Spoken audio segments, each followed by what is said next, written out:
Pleasure to be here, bright and early, cold Saturday morning. My alternative was to be working in my basement, finishing up a kitchenette that I'm putting down there, so I'm glad to be here. Today's topic is small and mid-sized business cybersecurity. I spent a little time before the session introducing myself to a couple folks in the audience to hear what you wanted to know about cybersecurity, and I heard a few things like ransomware, really concerned about ransomware, really concerned about some of our vendors that might have cyber attacks that would cause us downtime. So I'm going to talk about all of those things. I want you to know my alternative uniform is jeans and a gray hoodie, so yes, I could actually fit the stereotype of somebody who's like a cybersecurity hacker. My beard isn't quite big enough for that, but I can't stand it when it gets too big. Here's the agenda for today. Just an introduction so you know a little bit about me. I want to talk about what the size of the problems are in cybersecurity. I want to talk about cybersecurity from a position of risk. Because I think as people who are involved in business, you have to always understand and mitigate risk. And I want you to understand what the risks are in information security. And then we'll talk about the problems and solutions and have some Q&A in the end. This is me. I am the Department Chair of Computing Sciences and Mathematics. I work with the cybersecurity. I've got some industry experience. For example, I worked at Battelle Memorial Institute as a software engineer on some secret projects there. I can tell you what I did. So I want to start off with this. I was at my dentist the other day. And do you guys get this question when you go to the dentist? Do you floss? Sure. I get this question all the time, and it really bugs me because they know the answer. So I finally came up with how I'm going to respond to this. Do you have multiple redundant copies of your important personal and corporate data backed up and off-site as part of a business continuity and disaster recovery plan? It's the same answer, right? These are things that we know we should do, but we don't do. And of course, there are costs that are associated with all of those things. So how big is the problem? And these are just some very current, every time I deliver a talk like this, I go out and I grab current headlines about what's going on. And they're talking about estimates of cybercrime losses to exceed $1 trillion. Okay? This is huge. And it's not just for the businesses that you run, but it's for the vendors and the customers that you serve. Right? What if your customers suddenly couldn't pay you anything because they got hit by a cyber attack? So this is a transitive problem. The problem of my friend is my problem too. So, quick survey. In your businesses, how many of you have $50,000 to spend on cybersecurity improvements for your business? Shocking that is the answer. Shocking. How about this one? How many of you can afford a $500,000 loss due to lack of spending $50,000 on cybersecurity? Yeah, and that's sort of the magnitude of the problem. And this $500,000 is just the cost associated with paying the average ransom for ransomware today. $500,000, the average cost for the ransomware attack. That's not considering the downtime to your business, the lost wages, the lost sales, the loss of reputation to your customers. That's just the ransom. So that's where I get this number. If we take a look at that, the average payment was $570,000 for ransomware. So cyber risk is business risk. So how do you manage it? That's what I want to talk about. And I'm going to talk about some practical steps at the end. So I'm going to talk about security risk. So what is risk? Risk is the likelihood that a threat will exploit a vulnerability in an asset that results in an impact. So it sits at the intersection of all these things, right? So we have to look at things like, what are our vulnerabilities? What are the threats? What are the likelihoods? What are the impacts to my business, right? A ransomware attack can have a huge impact. But if that's, an event that takes place, well, let's just use another example. let's use flooding as an example. That's a business risk, right? If you are close to a body of water, you could get a flood, and that flood can completely wipe out your business, but that happens once every 100 years. So how do you mitigate that risk? Take out insurance. That's exactly right. So that's one way of dealing with risk. So let's talk about, I'm going to talk a little bit about quantifying security risk, and then I'm going to talk about how we deal with risk. So this is the only formula that I have here. And what is this? The annual loss expectancy, what you can expect to lose annually due to cyber risk, or any risk really, is the single loss expectancy times the annual rate of occurrence. So let's take that flood as an example, right? We have, maybe that wipes out a $3 million business, but it would take a 100-year flood to do that, right? So we would take the single loss expectancy of $3 million, and we multiply it by 1 over 100, and we would get our single loss expectancy, okay? Here's an example using ransomware risk.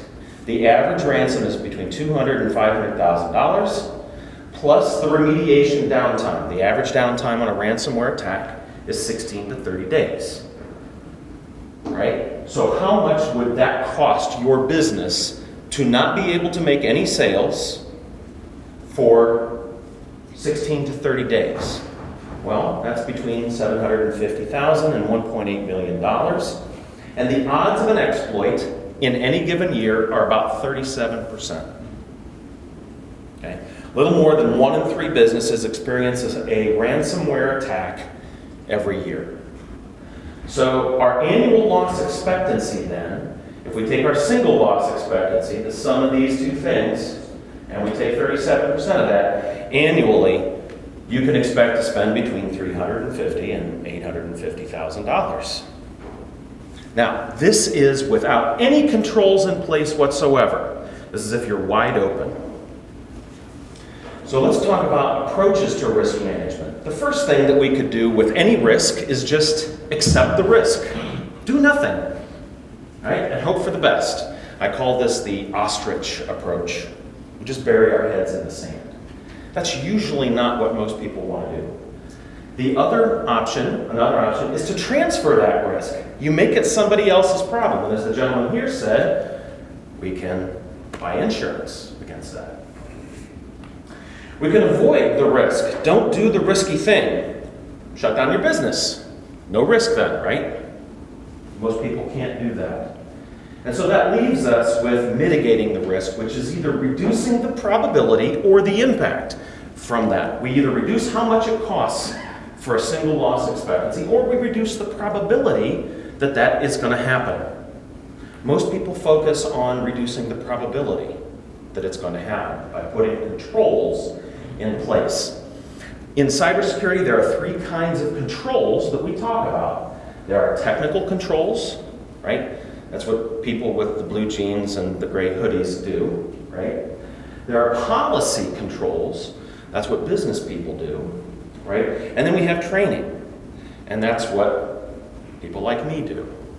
We teach about this stuff. So guess what? You're already participating in a control right now for your business. Because we're talking about and we're learning about cybersecurity. So how do we prioritize controls? Well, we have the likelihood and the impact of something.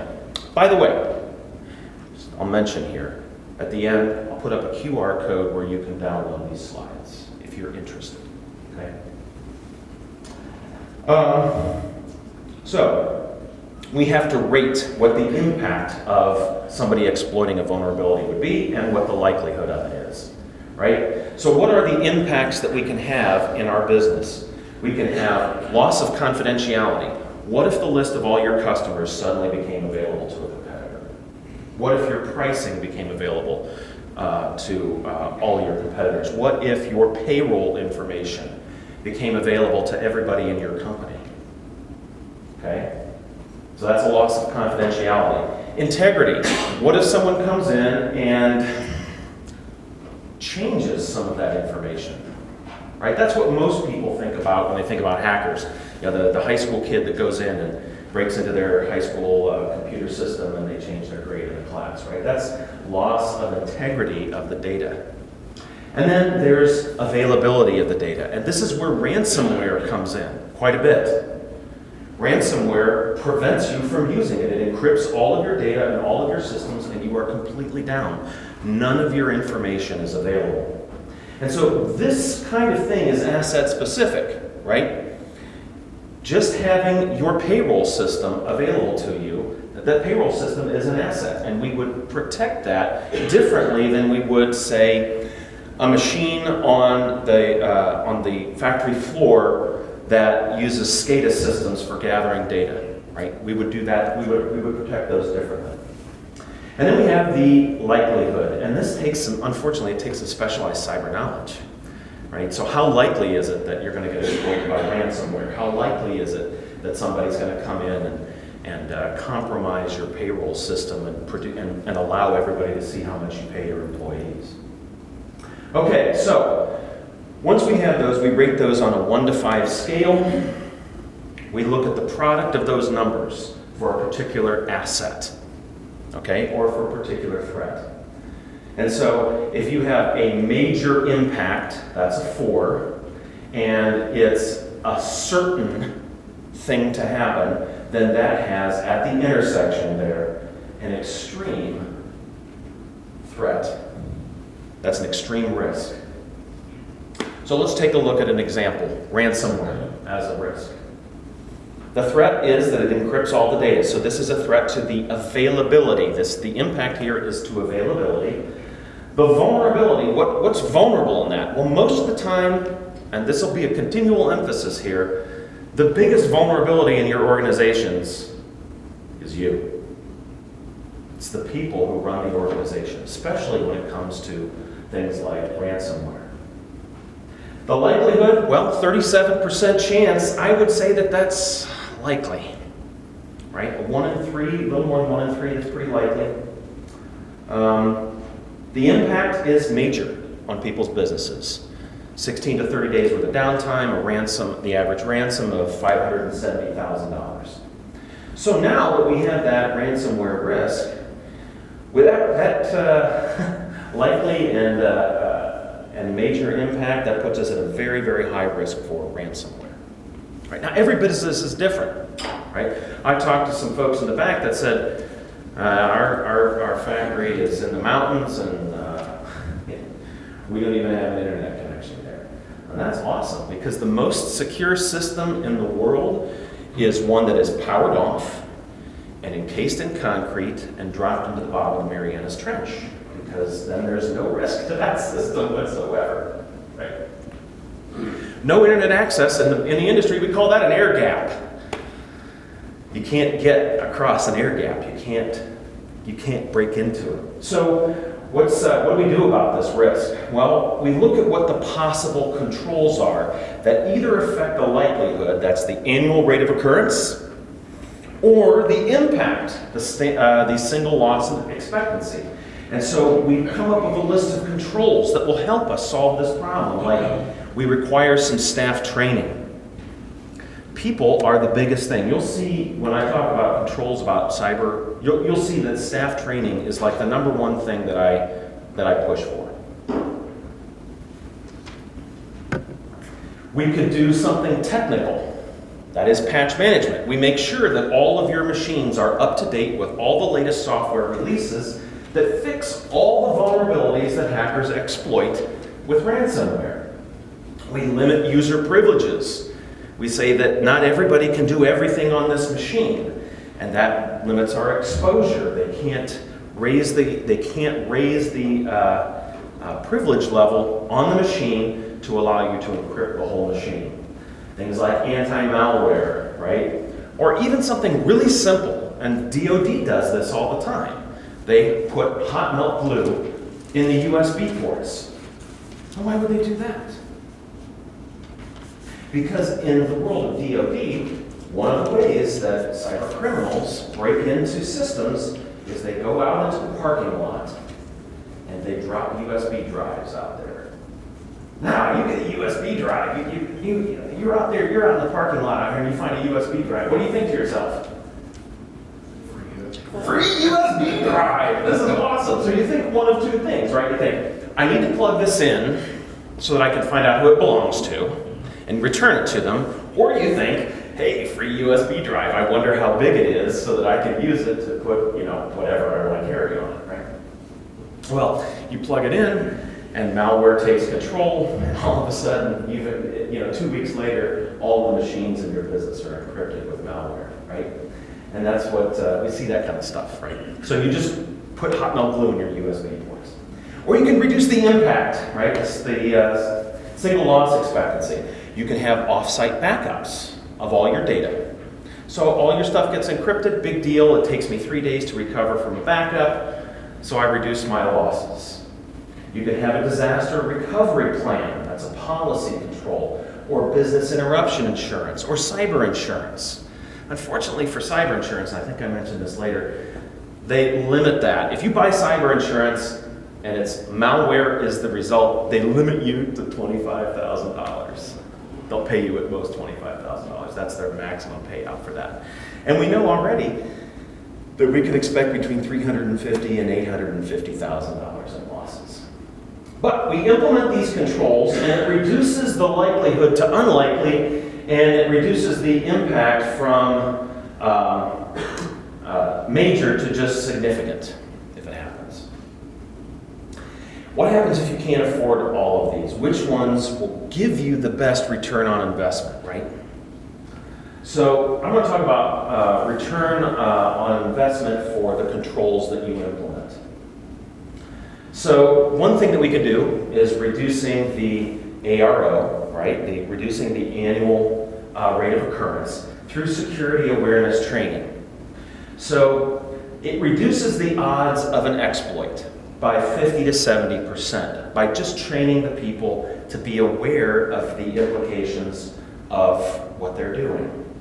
So what is this? This is things like training them on what a phishing email looks like, training them not to click links, training them not to plug in strange USB drives, right? Stuff like that. What's the cost of that? Well, it's about $30 per employee.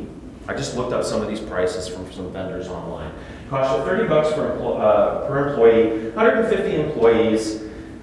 So it gives us a total cost of $4,500, and we do this every year. And by the time we do this, though, because it reduces the odds of exploit by 50 to 70%, this, in the long run, saves us between 50 and 70% on what our single loss expectancy is, and so that saves between $200,000 and $500,000. Have you ever seen a return on investment of invest $4,500, get back $200,000? Not unless you're selling drugs, right? Or you're playing a game of cryptocurrency these days, right? All right, or we can reduce the single loss expectancy by cyber insurance. So it costs about $1,500 for $1 million worth of coverage, and there's a $10,000 deductible. So you spend $1,500 and you get back anything on your losses, except that they limit ransomware to $25,000. It's pretty common. So this is the overall risk management and assessment process, right? We identify our assets. What are those? Data, hardware, software. We assess what our threats are. There are environmental threats like flood and fire. There are business threats, and then there are hostile actors, and that's mostly what we've been talking about, right? Hostile actors, people who are trying to do something to your company. You assess what your vulnerabilities are, systems vulnerabilities, people, the big vulnerability, and so on. You get your likelihood and impact. You use this to prioritize what you do, and then you implement those controls, and then you go back through and you do it again to see what your reduced risk is. So this is pretty common to have happen. One of the things that you can do for your businesses is you can contact a company and have them do a cyber risk assessment for you. matter of fact, this is, for my students, this is a great capstone project for them to do. They'll go out into small businesses, mid-sized businesses, and they'll do an assessment for them, right? All right, so common problems and best practices.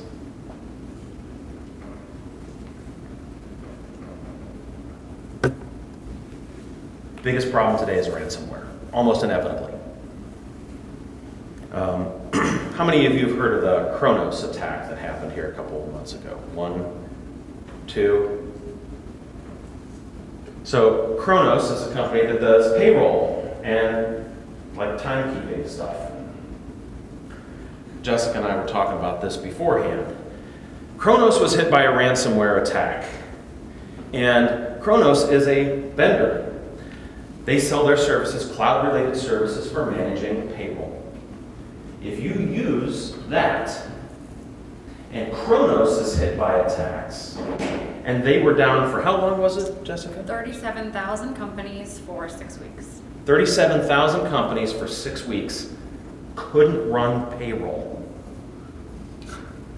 So, how many of your folks will be working for you after 6 weeks of not paying them? Right? So we have to understand these kinds of threats. Or, what if you were hit by a cyber attack and couldn't provide services to your clients, right, for 6 weeks? So that's a major problem. So it's not just you, it's everybody that you do business with. That's why I said, right, ransomware. So how do we fix the problem of ransomware? Well, I'll tell you, it's going to be really hard to fix because most people pay. Now, they don't pay the initial ransom. The initial ransom demand might be, $2.5 million, but they negotiate it down to the $500,000 or even the $30,000 range. And so they get the decryption key, and it works in like 90% of the cases. But 10% of the people that pay the ransom just get screwed. They don't get their ransomware key, they never get their data back. So, best practices, security awareness programs for employees, right? Understand. So how does ransomware get into your company? Well, one way that it gets in is through phishing emails. So somebody sends an email that looks very legitimate, maybe from somebody who you know, right? Maybe their email account got compromised and you receive an email from a business partner saying, hey, I want you to check out our new price list. You click the link, and then you get drive-by malware installation. So you go to this website, your browser gets compromised, you don't even know it, because ransomware doesn't launch right away. What it does is it infiltrates your machine, and then it spreads out through the network as a virus, as a worm, looking for every single machine that it can affect on your network. And then, about 2 weeks after you click that link, all at the same time, every machine is encrypted. And all of your data is no longer available. That's the impact. So we get it through phishing emails, we get it through USB drives, we get it through viruses or worms, people who are trying to break into systems. I read a statistic that the other day that the average time to exploit of an unpatched Windows machine directly connected to the internet was 37 seconds. So if you hook up an unpatched, vulnerable machine directly to the internet, 37 seconds until it is compromised. Because there are just people that are out there scanning this stuff all the time. Now, if you've got an air gap the size of a mountain, you don't have to worry about that. But I'll bet the business offices aren't up on the mountain, right? So the business offices are still vulnerable. So we train people, don't click those links. Check for suspicious things in the email, right? What are suspicious things in an email? Misspellings of words are very common, because a lot of these exploits come from overseas, right? Weird email addresses. So it comes from a gmail.com email address, but it looks like, I don't know, name of the business, libby.glass@gmail.com. So it looks sort of legitimate, but it isn't, right? Okay. So we train people not to do the bad thing. That's one.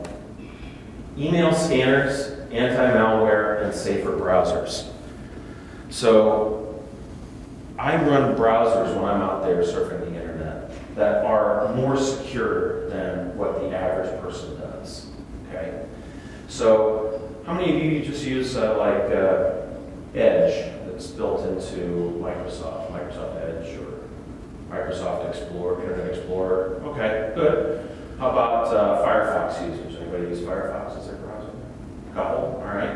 How about Chrome? Everybody? Everybody else is probably in the Chrome camp unless you're running an Apple solution like Safari. Okay, those are great browsers.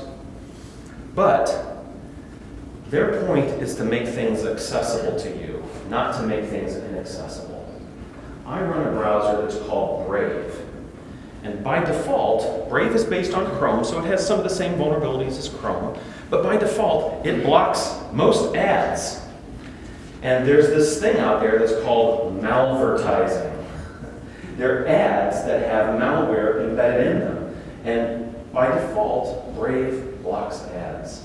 So I don't have to worry about that, right? Unless I go to a site and it breaks, and then I have to push a button that says, okay, lower the shields for this site. Now, can you make your browsers secure? You betcha. You can install AdBlock Plus, and you can install Ghostery, and you can install, what's the name of it?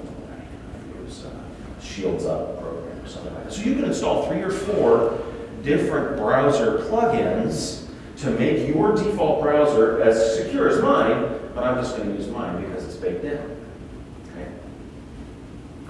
Email scanners.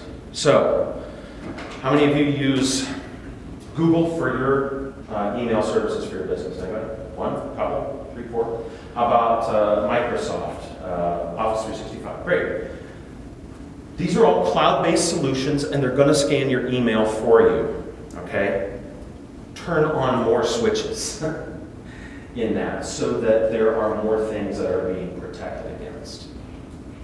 One of the things that our company has done to combat phishing is in any email that comes from outside the organization, it puts a big yellow banner up at the top that says, this email came from outside the organization, please be careful with any links that are embedded.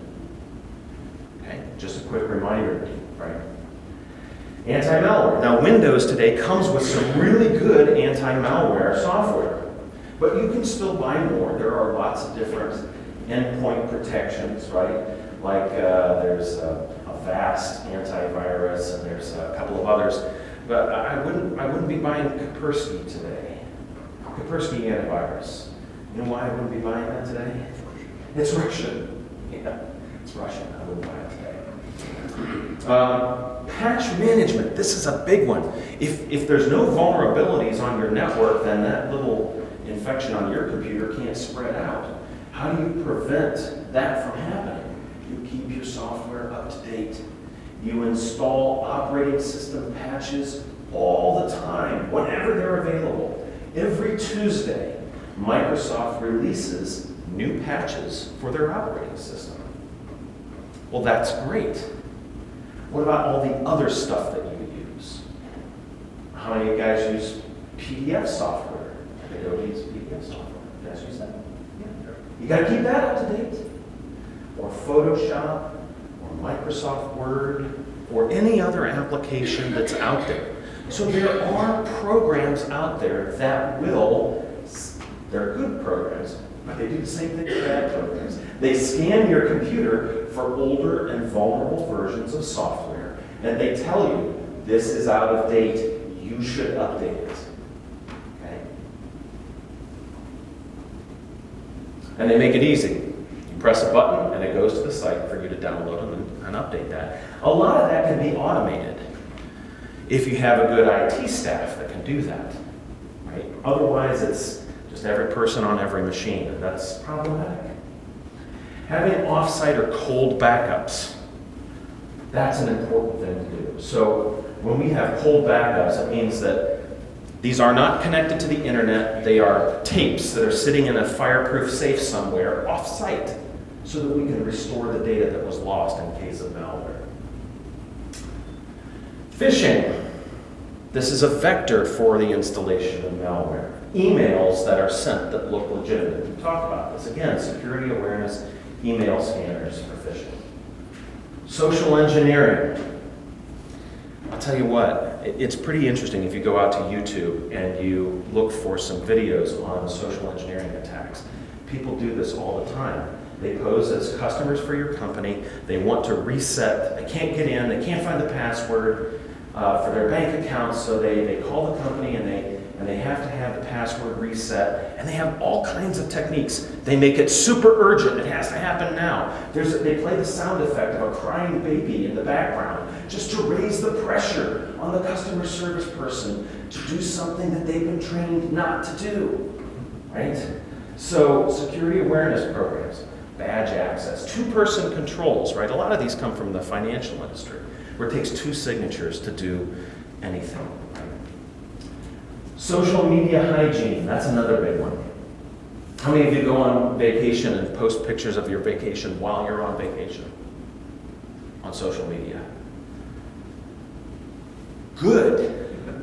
Good. Take your pictures, don't post them until you get back. Because if you are the CFO of the company or you're the CEO of the company and somebody knows that you're on vacation, then they're more likely to be able to phish someone at your company by sending an email that looks legit, says, hey, I got into some trouble out here, I've been arrested by the police, I need $50,000 to be able to, pay my bail, right? Or they'll say, hey, I bumped into somebody here who's, going to be a great legitimate business contract. I need to sign the deal right now. We need to transfer some funds as a down payment on what we're going to be doing. Okay. Here's a low-tech one: shredders, hammers, and drills. What are these good for?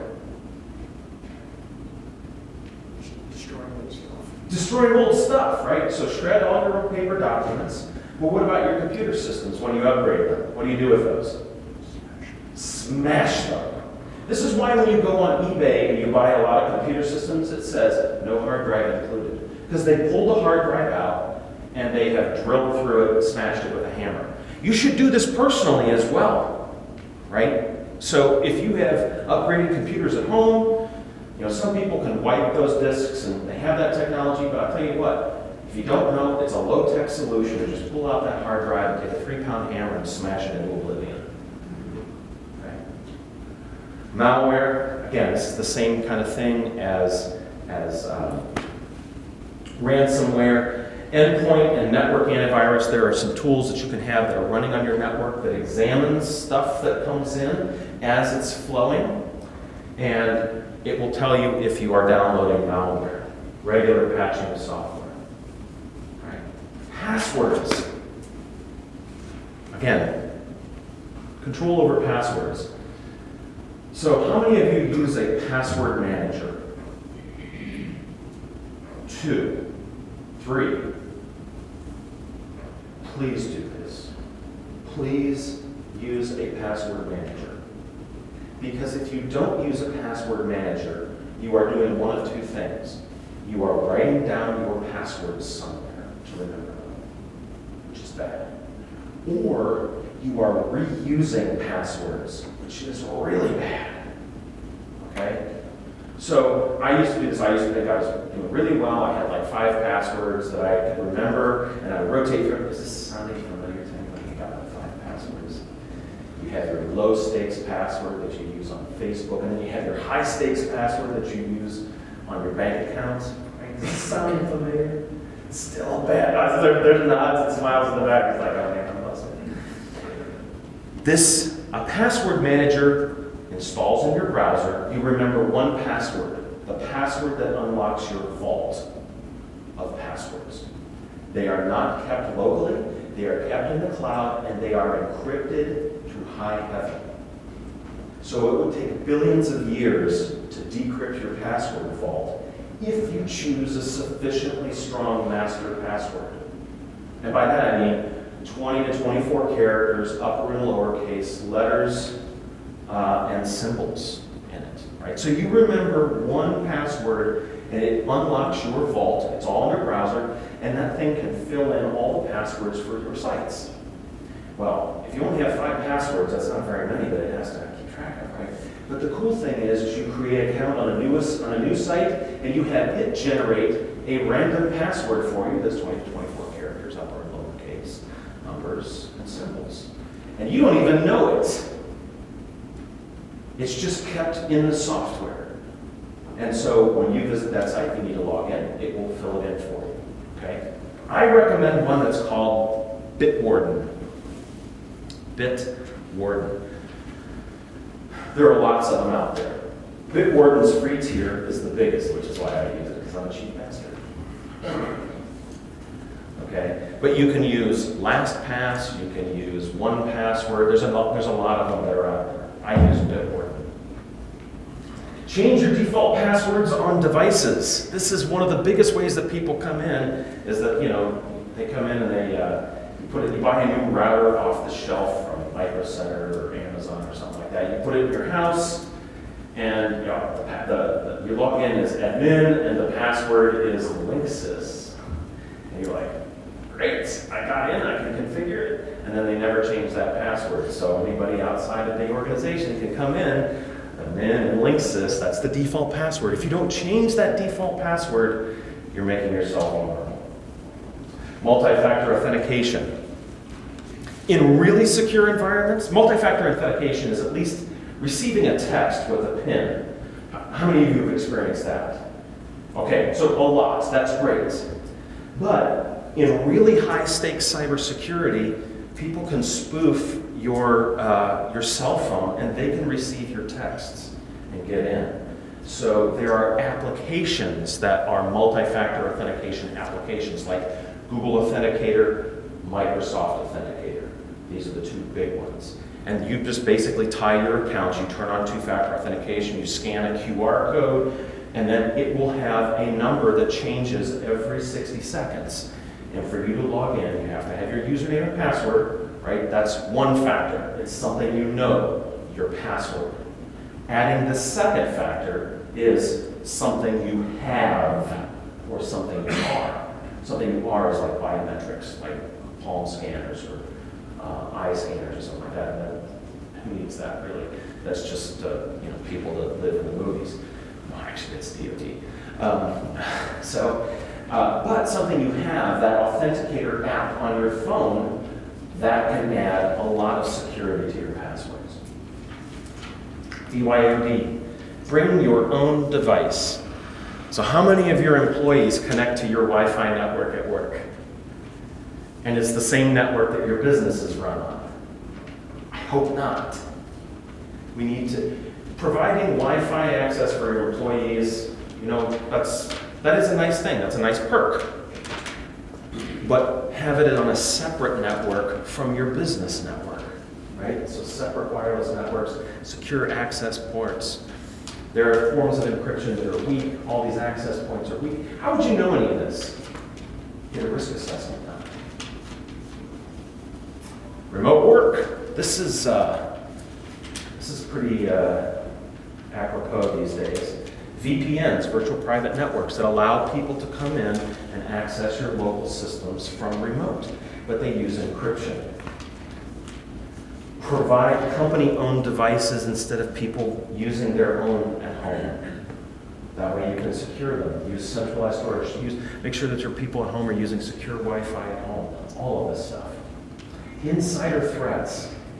People exfiltrating your corporate data to a competitor. Insider threats are like 2/3 of the ways that confidentiality is broken. You have an employee that you thought you could trust, but they're selling your data. So there's software that handles what's called data loss management. You limit user privileges. You don't let people in sales have access to the information that's in payroll and vice versa. All right. Those are some examples. What are the top 5 things technically and 2 things administratively that you could do that would reduce your risk profile. We've talked about all of these. Patch management for servers. Okay? Make sure that all your computer software is up to date. I said that people were the vulnerability. It's people who write software that bring most of this pain upon us, and I'm guilty of that, writing insecure software. It's hard to do. But then, within your organization, even if you had really secure software, people can still be exploited through social engineering. So patch management.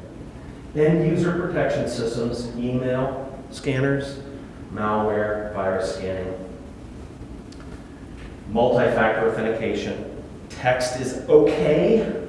It's better than not receiving a text with a pen. But an actual authentication application on your phone would be better.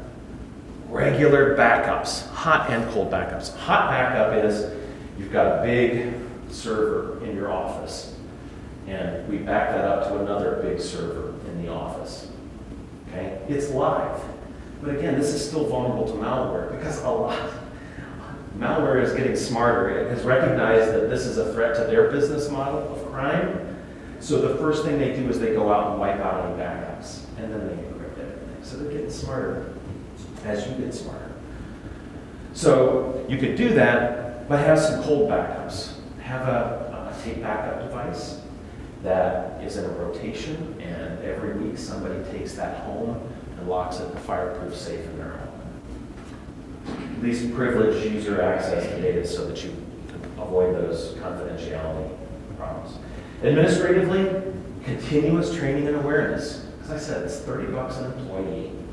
So for most businesses, it's not a huge expense, but it serves as a control for many things here. You'll notice that these controls have appeared on multiple lists for threats. So doing a few of these affects a lot of possible ways that things can go wrong. And then have competent IT and cyber staffing. Maybe you can't afford a dedicated cyber person at your business, but you could take one of your IT staff, and maybe there's only two, maybe there's only one, and you could send them out to some cyber training. And then they can bring back some of this information, and they can roll it out in your company. Here's some resources that you can use. A lot of this presentation, a lot of this is pulled from the NIST, the National Institute for Standards and Technology. NIST has a lot of documents that are available for small businesses. The Federal Trade Commission, CISA, that's another government site. And then one of these NIST publications is for small business security. So there's a lot of really good resources that are out there for how you can import some of these controls into your business. Again, you can download this presentation from here.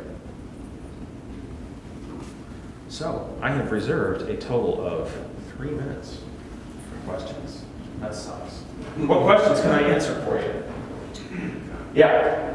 So, in the course of any business day, we're always sending emails back and forth to people, and sometimes emails have sensitive information in them. Can cyber criminals steal that information, and what can we do to stop that? Most information in email travels over the internet completely unencrypted. So yes, you're vulnerable to a man-in-the-middle attack, especially if you're sitting in a cafe somewhere and you're accessing a Wi-Fi access point that has no encryption on it. Most good cloud-based email systems, you can actually put in the subject line the word secure, and it will encrypt it. And when the user receives it on the other end, they can authenticate and get a decrypted version. So it's end-to-end encryption. So I know that both Microsoft and Google have this available for their business platforms. Yeah, in the back. Like most of us, 2 or 3 times a year, I get a notice from a company that my data has been possibly compromised, which is the reason I never signed up for a password manager. Is there ever been an instance where a password manager has been hacked?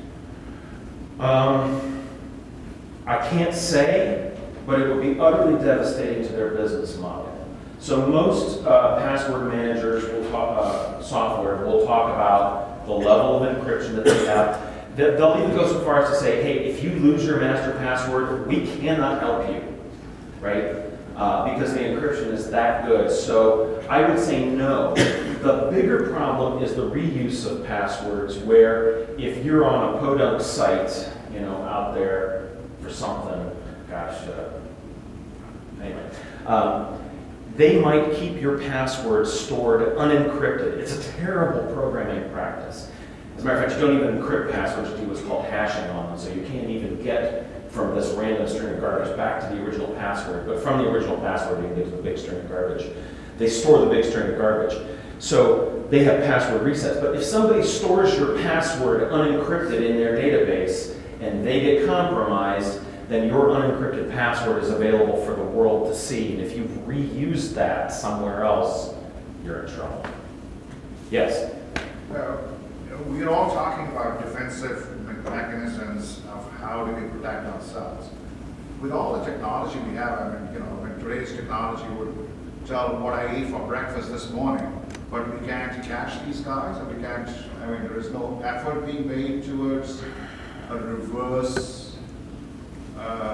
flow where you know where it is coming from. And Some people get caught, yes. but they go to great lengths not to get caught, and most of them are overseas, so even if we identify them, what are we going to do? They're operating from places that have no extradition to the United States, so they're going to be scot-free, right? And you know, there are huge markets of data that are being sold to these folks. So if a site gets compromised and the password database is exposed, that gets put up on hacker websites for purchase. People buy that stuff and then they can use that to wreak havoc. So it's unfortunately it's the Wild West, and we have to worry about, you know, the ethics in cybersecurity of going out and trying to reverse attack people. Boy, that opens you up to a lot of liability from a business perspective. Yeah. Go ahead again. So, This will be my last one. okay, I can't remember which of my credit card sends me this, but every once in a while I get a thing that tells me, hey, your email was exposed by wherever. Is there a place that we could go just as an average, you know, person and find out if we've had an exposure? Yes, it's a site called Have I Been POWNED. Have I Been Owned? PWNED. Have I Been PWNED.com. And you put in your email address and it tells you if your stuff has been compromised. Right? Yeah. So in terms of personal cybersecurity, stuff like that, the one thing that I would say is that most people, they don't want your home data, they don't want to malware you at home because you're a small potatoes target as an individual. But they do want to exfiltrate things that would allow them to open credit in your name. So my big personal recommendation is to go to big four credit agencies, Transamerica, whatever, and lock your credit. You can lock it, it's free to lock it, and you can unlock it for free for like once a year. And so if you're applying for a loan or you get a new credit card, you can unlock, you have to ask people, what credit agency are you going to check with? I'll unlock that. You unlock it, they run your credit report, and then you lock it back up again. And then you don't have to worry as much about identity theft. Okay? Well, thanks everybody. I appreciate being here. Again, you can find this presentation, you can find me on the Franklin website if you're interested. Thanks.